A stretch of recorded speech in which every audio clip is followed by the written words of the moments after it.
My name is Miriam, and I am the voice of Stockton. The views and opinions expressed in the following program do not necessarily reflect those of KXVS, the voice of Stockton, or its parents, affiliates, management, and staff. Hey, do you want the details? Well, the details start right now on Stockton's only talk station, KXVS, the voice of Stockton. And welcome into Details with Dustin, Brakebill, live on KXVS, the voice of Stockton. How's everybody doing on this lovely Thursday afternoon? This week has gone by way too fast, and well, what is it? We're going to talk some sports right here, this afternoon delight show, and we're going to talk it with the one and only, my good friend, the one and only, from the Stockton Record, Scott Linesburgh. And Scott, thank you for joining us on this afternoon. Hey, thanks, Baker. How you been? I've been good. It's been a lovely couple of days here in Northern California, even though the weather has been weird. But how have you been, sir? Good. Well, been busy. Well, who isn't busy nowadays? I know you're running around doing everything nowadays at the Record. But Scott, some breaking news this afternoon from the University Pacific. What can you tell us? They have a new athletic director, right? They do have a new athletic director. It was announced at about 12:30 p.m. today, actually. Official. Her name is Janet Lucas.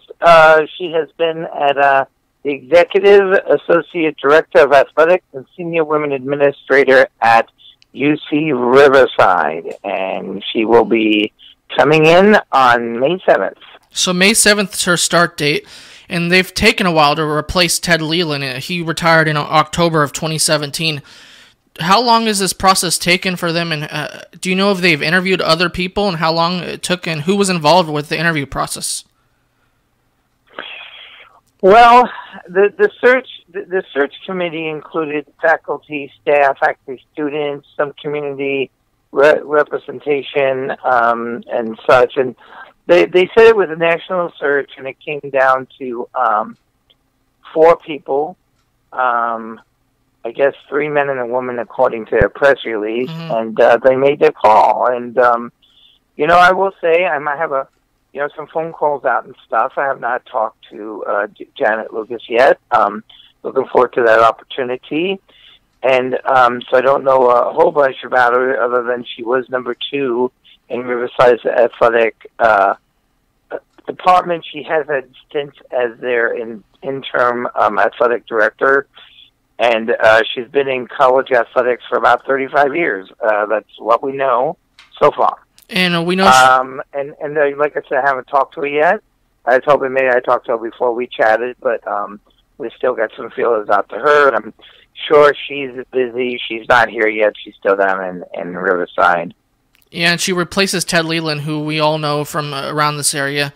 He's one of those names when you think of Pacific athletics for years, because he had his first 10 years athletic director, then he went at Stanford and was the athletic director there. Then he came back to Pacific and became the athletic director once again. What kind of she's stepping in the shoes of a legend, you would say, kind of in the terms of athletic department world.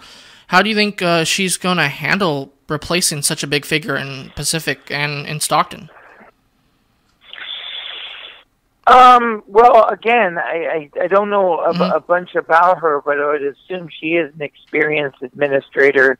There's a couple of ways you can go with something like this. You can bring in a coach, that's familiar around a, university.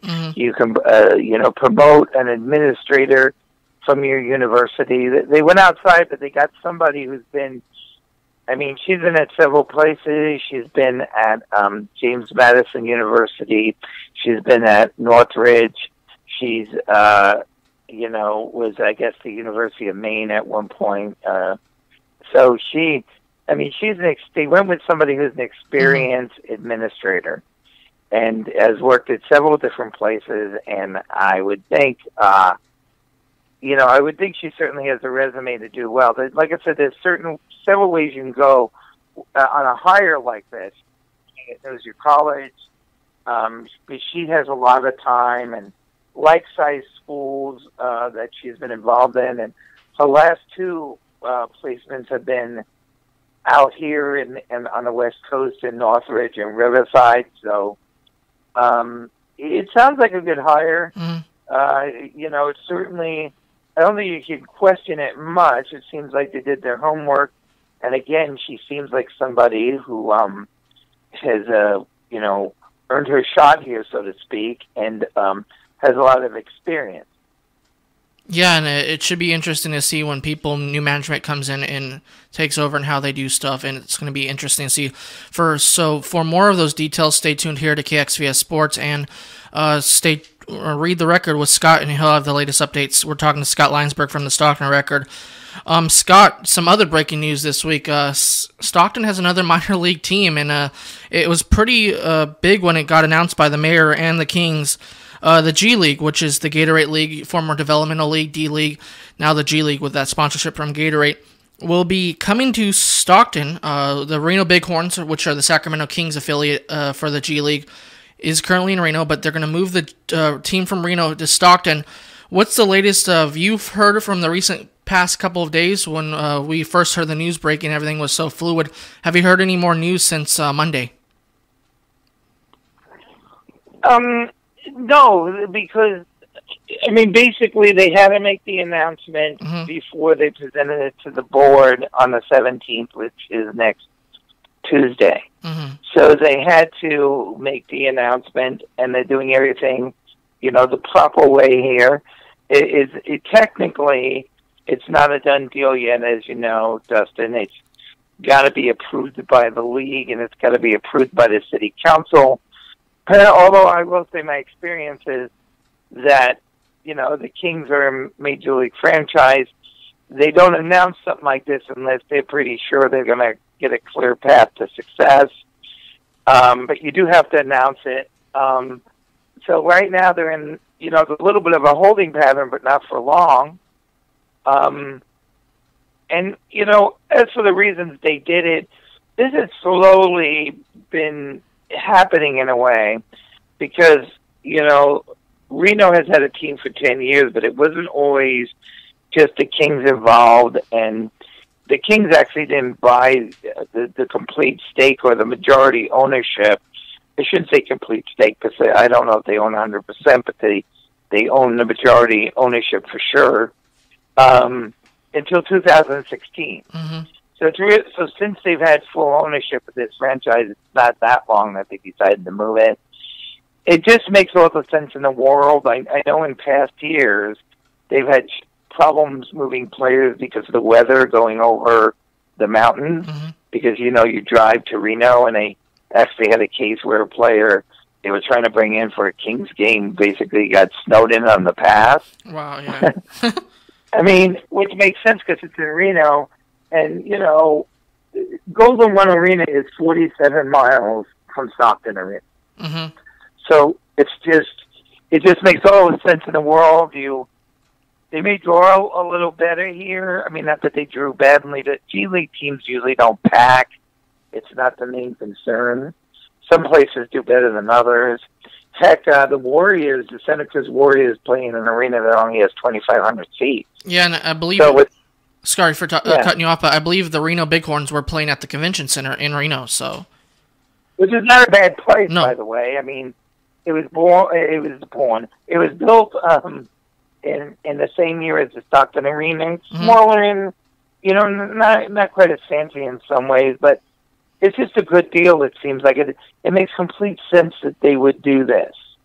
It just seems more convenient, and you're not dealing with the weather situations, and, you know, you can bring somebody up, and they would be in Sacramento in 45 minutes. Yeah, and without traffic. According to you guys, according to you guys at the Record, as we said earlier, we're talking to Scott Linesburgh. Pending city council approval of their meetings this upcoming Tuesday, the lease agreement, the Kings would pay the city about $225,000 per season and $9,000 a game, which is 25 home games, because the G League only has 50 games total and 25 at home, 25 on the road. But do you think that's a good, friendly deal for the city? I do. I think it's a good side. It seems. I mean, that's not the whole contract. We'll see as we see more of the contract. It does seem like the city gave up some things, but we know the arena listen, even with the home, if you just count regular season, even with the home games of the Stockton Heat hockey game, that's 59 dates. Mm-hmm.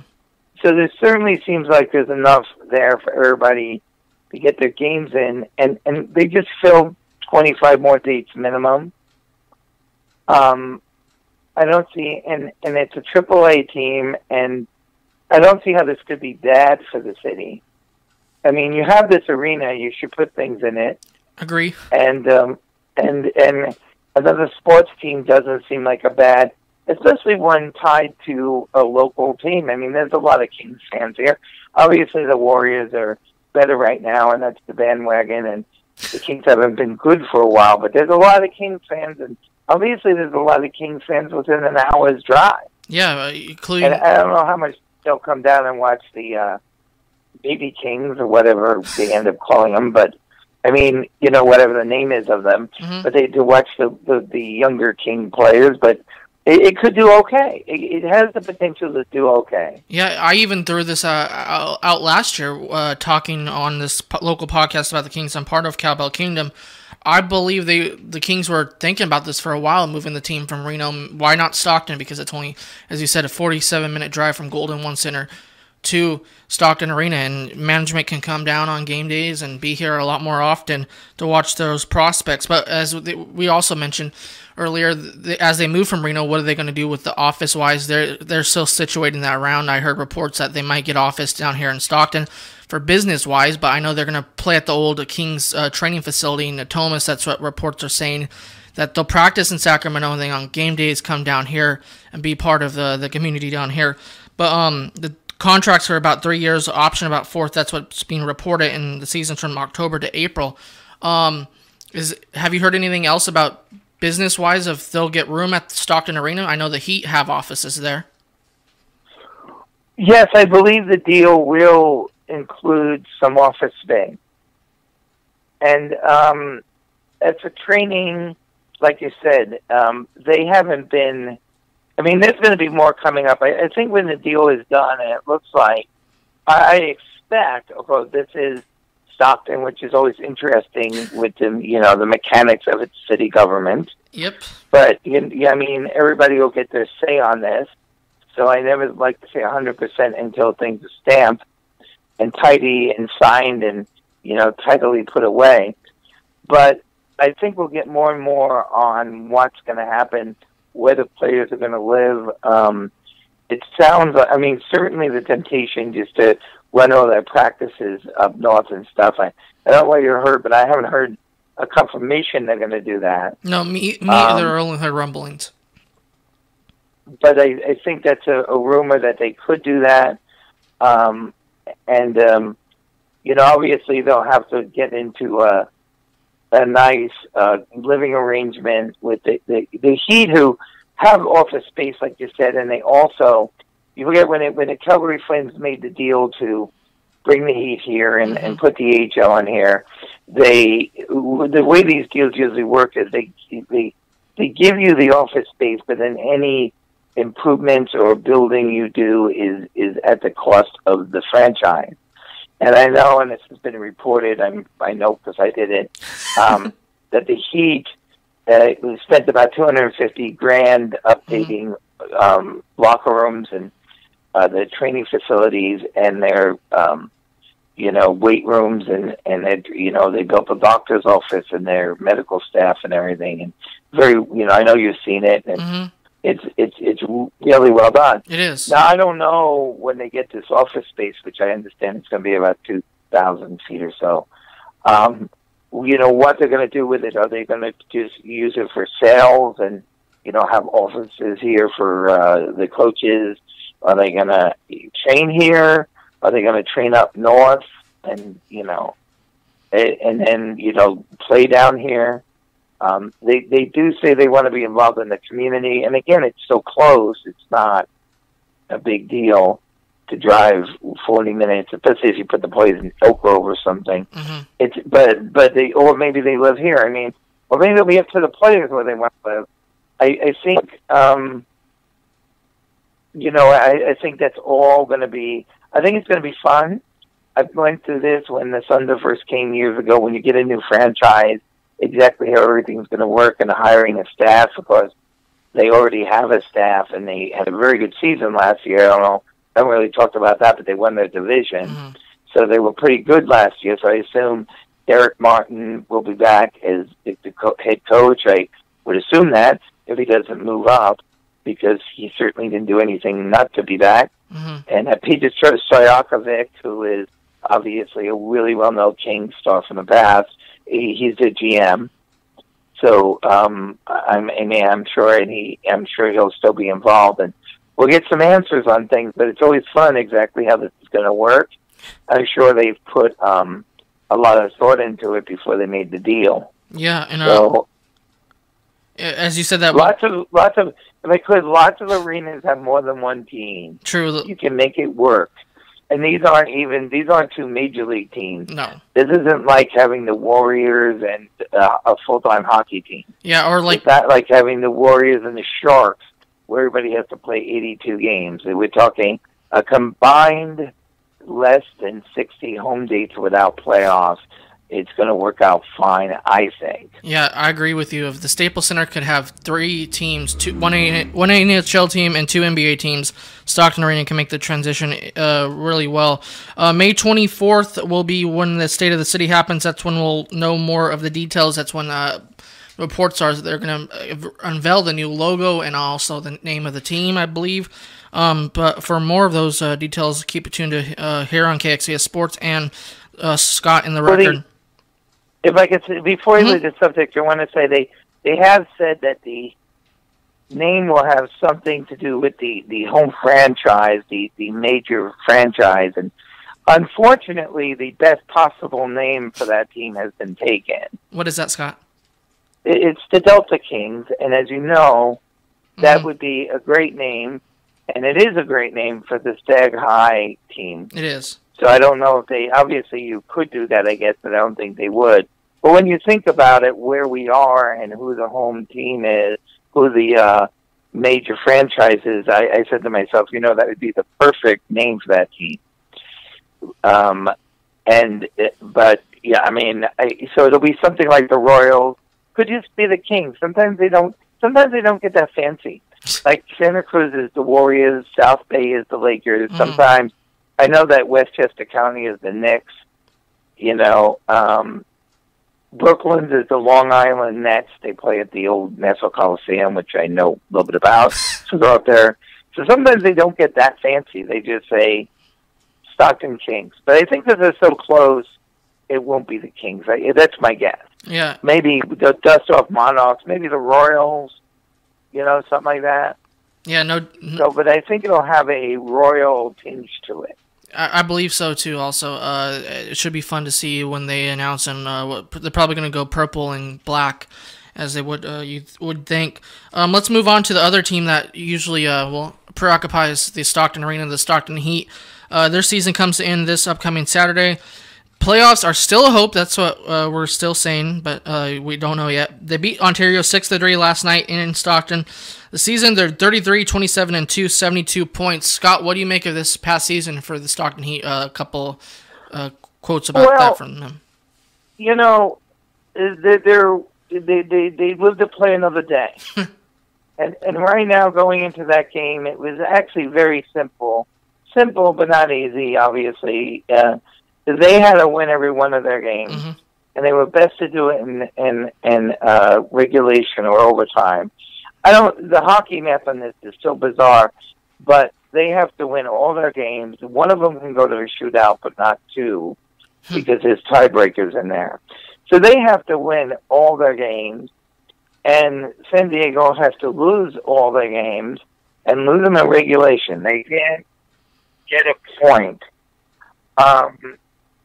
But they can't get a point, so they did lose last night. So there's 2 games left for both teams now. So phase 1 of the 3-stage we can't lose at all plan, which isn't the plan you want, but it's the plan they had. That went okay. But now they have to go on the road against Ontario. And San Jose is in the same spot, basically, but San Jose finishes the season at Stockton, so they both can't win all their remaining games. So I've been asked that because they said San Diego could it be a three-way tie? Well, no, because somebody's losing between San Jose and Stockton on Saturday night. Somebody's losing that. True. So, or taking it to a shootout, or someone's in trouble. So that takes care of that. One of those two teams will be eliminated. So it's somebody in San Diego. And I guess even then they would just be tied with San Diego with 76 points. But if everything went Stockton's way, they would win the second tiebreaker, I believe. So there you go. Well, that's your Stockton Heat news from Scott Linesburgh, who's joining us on KXVS Sports, and details with Dustin. A couple more stories, and then we'll let you go, Scott, from this week. Yeah, yes, go ahead. Dean Kramer and Colin Thoreau, the former San Joaquin Delta College Mustang teammates, faced off against each other this week. Dean pitched on Tuesday for the Rancho Cucamonga Quakes. His line was 5 innings, 3 hits, 1 walk, 6 Ks. Got the no decision. One of those Ks, was against Colin.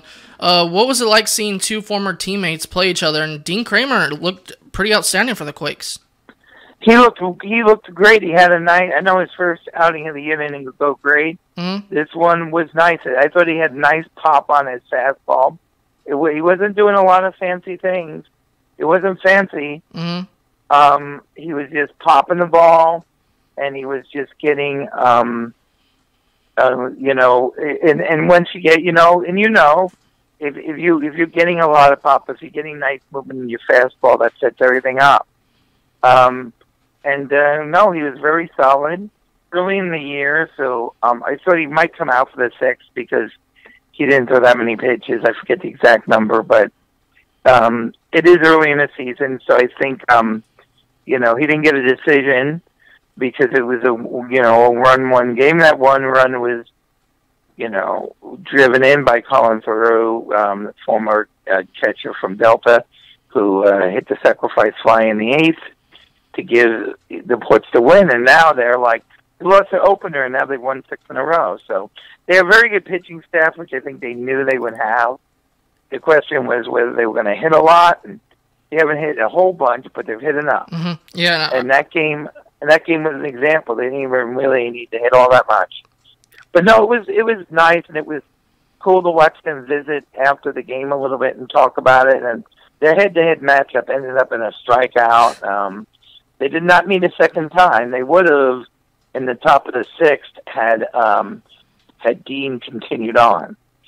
But they would have met for a second time. But again, not a bad day for Colin, who isn't starting right now.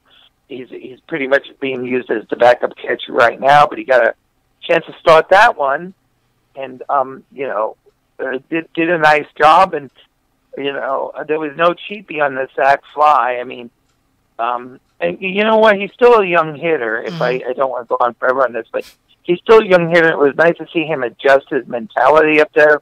When he came to the plate, there was a guy on second, as you know, and then there was a wild pitch, and now there's a guy on third. And you could see him physically change his approach. So that changes everything now. Because he doesn't, a guy, now you don't need a hit to score the run.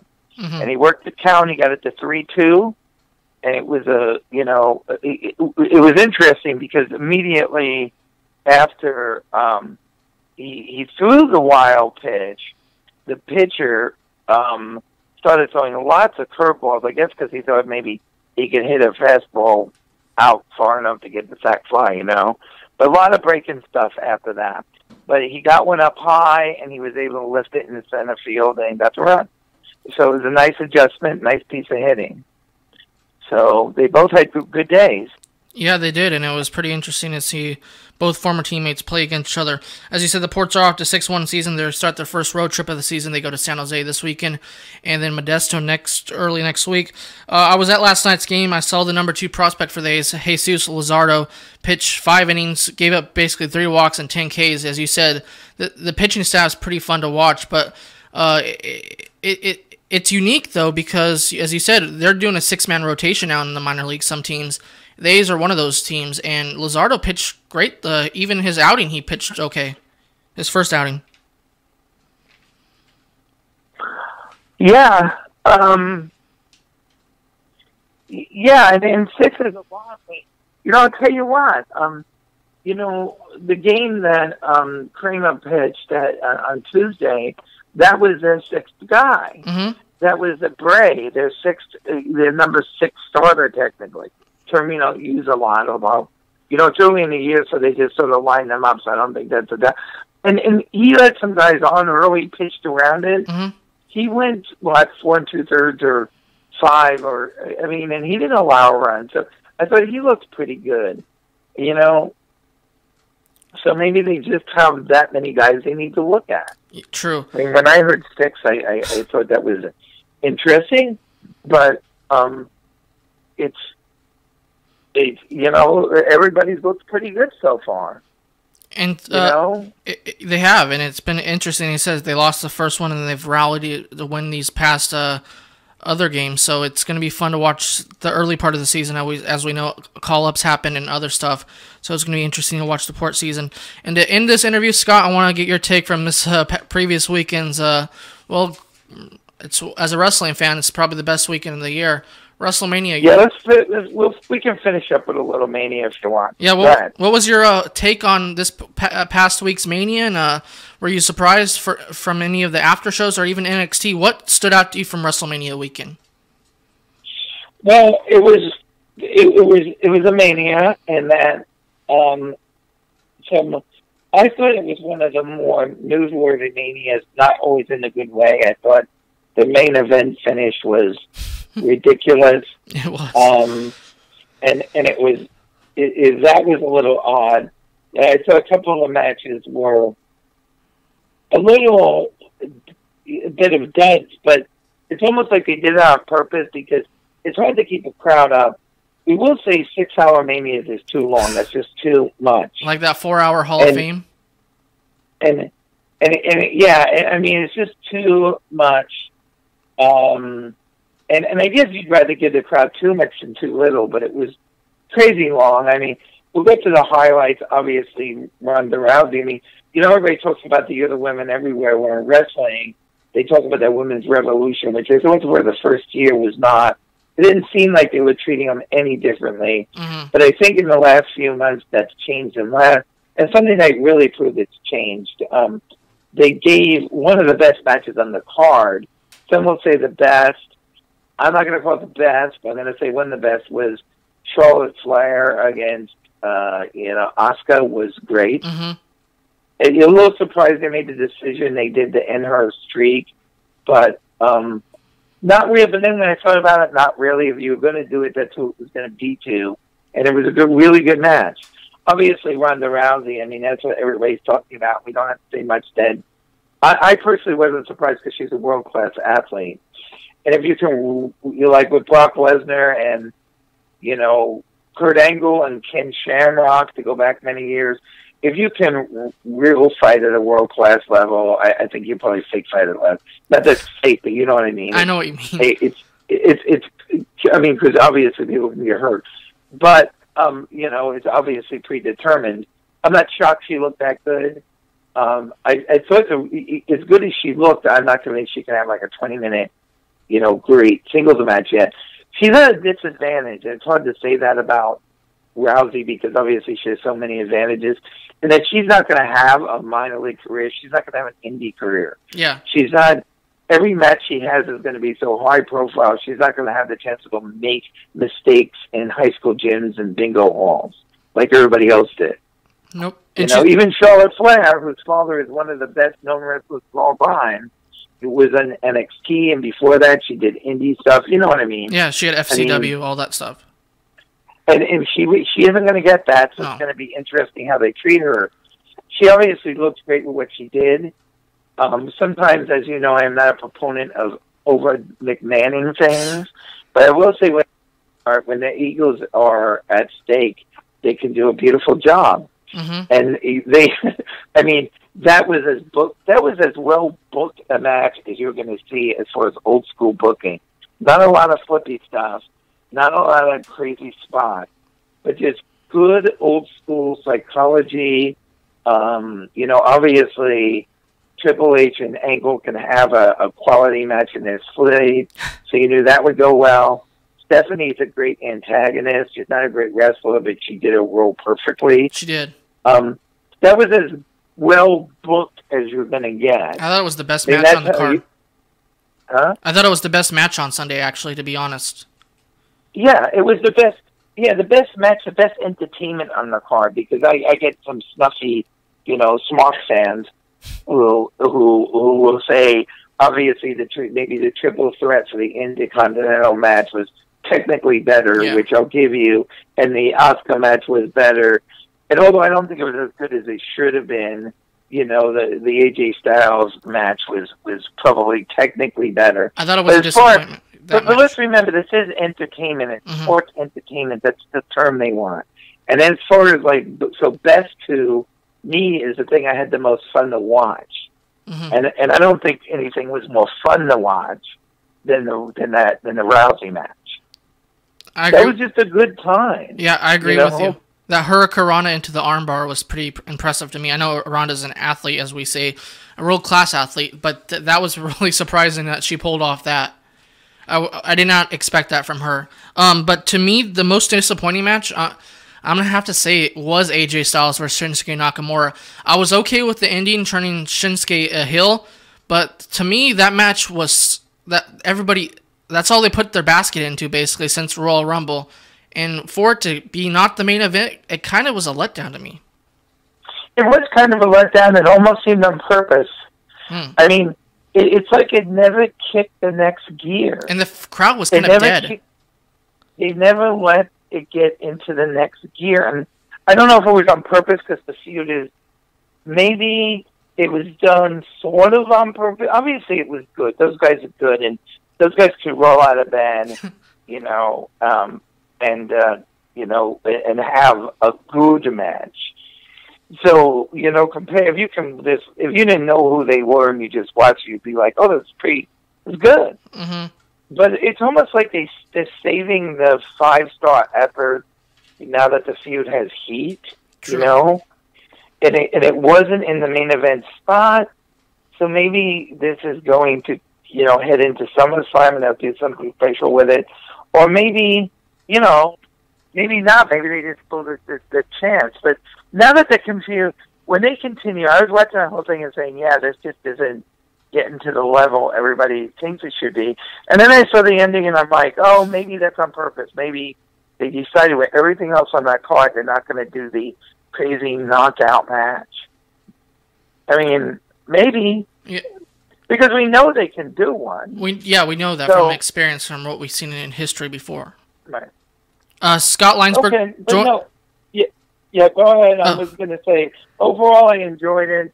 It was like the typical WWE stuff I really liked, stuff I could get through, stuff that somebody luckily stopped me from throwing something at the TV. The usual, because they can be great and they can be extremely frustrating if you're a fan.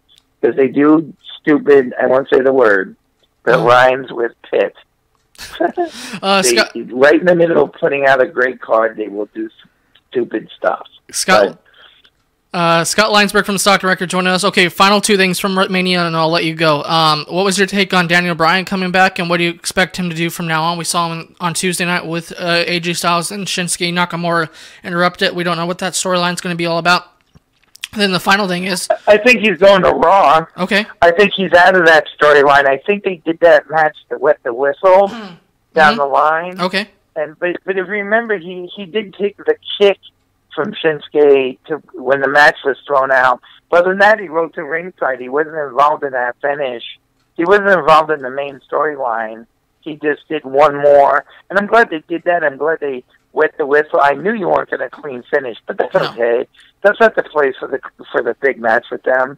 And I think he's back full time, but I think maybe he goes because they got him out of SmackDown management. They made it clear he's full time back.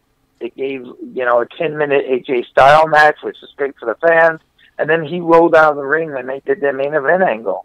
That all tells me he's going to Raw. Okay, the Superstar Shakeups this upcoming Monday. And finally, John Cena and Undertaker had a match. The entrance for Undertaker was longer than the match. What did you make of that? I think two things really bothered me about that. And I got to go too, but I'm going to finish up here and then I'm going to have to go. Two things bothered me about that. One was, I'm not even the biggest Cena fan, but just the whole lot. I know that if Undertaker can't go more than 3 minutes, just retire him. Especially against John Cena, that was dumb. But what bothered me almost more than that, and that bothered me, was the fact that they had just had this wonderful women's match, and they were doing a respect angle with Charlotte and Asuka, and then right in the middle of the celebration, they had John Cena run up the aisle like he was getting ready for his match. I thought they cut their celebration short, and I thought that was a little disrespectful. Same. Scott, thank you for joining us, and hopefully we'll make this a weekly thing now, and have a great rest of the week, and we'll hopefully talk to you soon. Okay, thank you. Bye-bye.